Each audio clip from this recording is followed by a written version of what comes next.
எதிர்கட்சிகள் தமிழகத்தில் சட்டமன்ற வச்சுக்கிறது குற்றச்சாட்டு வச்சு வர நேரத்தில் நெல்லை நீதிமன்றம் வளாகத்திலேயே ஒருத்தர் நீங்கள் பயங்கரமாக படுகொலை செய்யப்பட்டிருக்காரு.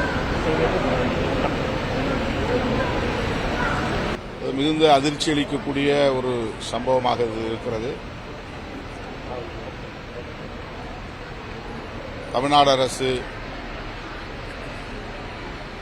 அந்த குற்றவாளிகள் மீது கடும் நடவடிக்கை எடுக்க வேண்டும்.